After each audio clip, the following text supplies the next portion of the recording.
ഉദാഹരണം പറഞ്ഞാൽ ഇൻഫോസിസ് എന്ന് പറഞ്ഞ ഷെയറിൻ്റെ വിശകലനം എങ്ങനെ നടത്തും. പെന്നി ഷെയർസിൻ്റെ റിട്ടേൺ വളരെ വലുതായിരിക്കും, പക്ഷേ അതുപോലെ കെയർഫുൾ ആയിരിക്കണം.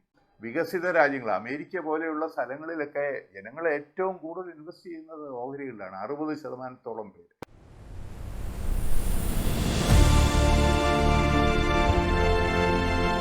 ഓഹരി വിപണിയെക്കുറിച്ച് നാം 2-3 പരമ്പരകൾ ചെയ്തു കഴിഞ്ഞു.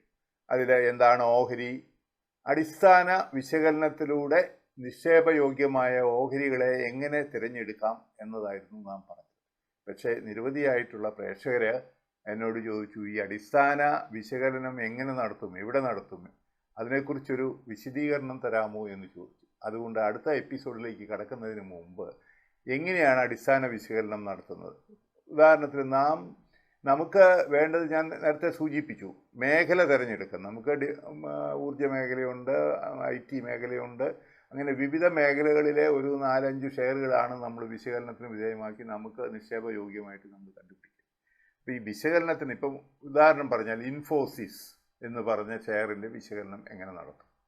അതിന് ഗൂഗിൾ സെർച്ചിൽ ഫണ്ടമെൻ്റൽസ് ഓഫ് ഇൻഫോസിസ് ഷെയർ എന്ന് നമ്മൾ അടിച്ചു കൊടുത്തു കഴിഞ്ഞാൽ ഇൻഫോസിസ് ഷെയറിനെ സംബന്ധിച്ച കുറേ മെറ്റീരിയൽ നമുക്ക് കിട്ടും. അതിനകത്ത് നമുക്ക് ഫർദറായിട്ട് ക്വറീസ് കൊടുക്കാം. ഫർദറായിട്ട് ഇപ്പോൾ ഉദാഹരണത്തിന് ഇൻഫോസിസിൻ്റെ dividend paying history for the last 5 years, കഴിഞ്ഞ 5 വർഷത്തേക്ക് ഇൻഫോസിസ് എന്ന് പറയുന്ന ഷെയർ ഡിവിഡൻഡ് നൽകിയതിൻ്റെ ചരിത്രം, അത് മാത്രമായിട്ട് നമുക്ക് കിട്ടും. അതല്ലെങ്കിൽ നമുക്ക് വേറെ മാർഗമുണ്ട്. നമ്മൾ ജിയോജിത്ത് എന്നൊക്കെ പറയുന്ന പോലെയുള്ള കമ്പനികളിൽ അവർ മുഖേനയാണ് ട്രേഡ് നടത്തുന്നതെങ്കിൽ അവർ നമ്മൾ ആവശ്യപ്പെടുന്നതെല്ലാം പ്രൊവൈഡ് ചെയ്യും. അതുപോലെ തന്നെ ജിയോജിത്തിന് ഒരു ദിവസം, ഇന്നത്തെ ദിവസം ഫോറിൻ ഇൻസ്റ്റിറ്റ്യൂഷൻസ് എത്ര കോടി ഇന്ത്യൻ മാർക്കറ്റിൽ നിക്ഷേപിച്ചു, എത്ര കോടി വിറ്റു, അത് വിൽപ്പനയും വാങ്ങലും ഉണ്ടാവും. വിൽപ്പന എന്തുകൊണ്ടാണെന്ന് ചോദിച്ചാൽ അവർ ചെറിയ തുകയ്ക്ക് വാങ്ങിയ ഷെയറിൽ കൂടുതൽ മൂല്യം കിട്ടുന്നുണ്ടെങ്കിൽ വിൽക്കും. അവർ വാങ്ങുന്നത് ഏതെങ്കിലും മാർക്കറ്റ് കണ്ടീഷൻ, ഇന്നത്തെ പോലെ വാറോ എന്തെങ്കിലും കാര്യങ്ങൾ വരികയാണെങ്കിൽ അവർ വാങ്ങലുകാരായിട്ട് മാറും. അപ്പം നെറ്റ് ഒരു ദിവസം ഫോറിൻ ഇൻസ്റ്റിറ്റ്യൂഷൻസ് എത്ര കോടി ഇന്ത്യൻ മാർക്കറ്റിൽ ഇൻവെസ്റ്റ് ചെയ്തു, നമ്മുടെ ഡൊമസ്റ്റിക് ഇൻസ്റ്റിറ്റ്യൂഷൻസ് എത്ര കോടി ഇൻവെസ്റ്റ് ചെയ്തു, മ്യൂച്വൽ ഫണ്ട് എത്ര കോടി, ഈ പറയുന്ന വിവരങ്ങൾ മുഴുവൻ വൈകുന്നേരം 7 മണിക്ക് നമുക്ക് ലഭിക്കും. അത് ഈ ജിയോജിത്ത് എന്ന് പറയുന്ന കമ്പനിയിൽ നിന്നാണ് ഞാൻ എടുക്കുന്നത്. അപ്പോൾ ജിയോജിത്ത് തീർച്ചയായിട്ടും അവരത് തരും. അപ്പോൾ അതിൻ്റെ ഗുണം എന്താണെന്ന് അടിസ്ഥാന വിശകലനമൊക്കെ നടത്തുമ്പോൾ മാർക്കറ്റ് എങ്ങോട്ട് പോകുന്നു എന്നുകൂടി നാം അറിയേണ്ടതുണ്ട്.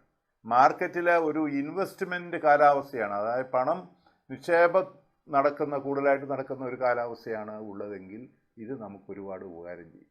കഴിഞ്ഞ 3 ദിവസം ഫോറിൻ ഇൻസ്റ്റിറ്റ്യൂഷൻസ് പണം കൂടുതലായിട്ട് ഇൻവെസ്റ്റ് ചെയ്തുകൊണ്ടിരിക്കുകയാണ്. 4-5 ദിവസം, സാധാരണഗതിയിൽ അതൊരു മാസത്തേക്ക് കണ്ടിന്യൂ ചെയ്യും. അപ്പോൾ അടുത്ത മാർക്കറ്റ് മുകളിലേക്ക് കയറാൻ സാധ്യതയുണ്ട്.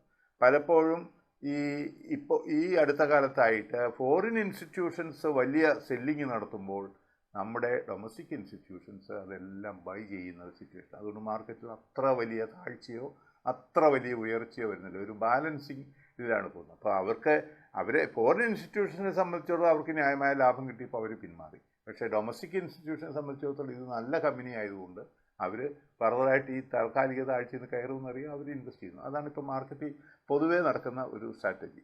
അപ്പം അടിസ്ഥാനപരമായ ഓഹരി വിശകലനത്തിന് നാം ചെയ്യേണ്ടത് ഗൂഗിൾ സെർച്ച് പോലെയുള്ള ഡാറ്റ പ്രൊവൈഡ് ചെയ്യുന്ന മീഡിയയിൽ നമ്മൾ കൊറീസ് കൊടുക്കണം. കൊറീസ് കൊടുത്ത് നമ്മൾ അത് കണക്ട് ചെയ്യണം. അതല്ല എങ്കിൽ അതിലും നമുക്ക് എന്തെങ്കിലും കാരണവശാൽ കിട്ടുന്നില്ല, നമ്മുടെ ഓഹരി നമ്മൾ വാങ്ങുകയും വിൽക്കുകയൊക്കെ ചെയ്യുന്ന ഒരു ഏജൻറ്റ് ഉണ്ടെങ്കിൽ നമുക്ക് തന്നെത്താനും ചെയ്യാം. പക്ഷേ അവർ നമ്മുടെ കൊറീസിനെല്ലാം ആൻസർ തരും. ഞാൻ ജിയോജിത്ത് എന്ന് പറയുന്ന സ്ഥാപനത്തിലാണ് കുറേ വർഷങ്ങളായിട്ട് ഞാൻ ചെയ്യുന്നത് ജിയോജിത്താണ്. കാരണം അവർ നമുക്ക് ആവശ്യമുള്ള ഡേറ്റകൾ പ്രൊവൈഡ് ചെയ്യും എന്നുള്ളതാണ് അതിൻ്റെ ഒരു ഗുണം.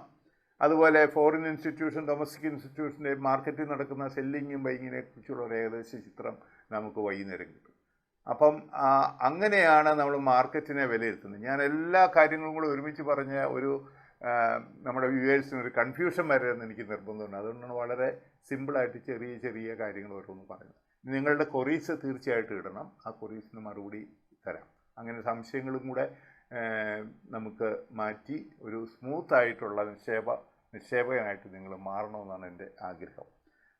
ഇതിനു മുമ്പ് നടന്ന എപ്പിസോഡിൻ്റെ തുടർച്ചയായിട്ട് ഇനി നമുക്ക് പറയാനുള്ളത്, ഓഹരി വിപണിയിൽ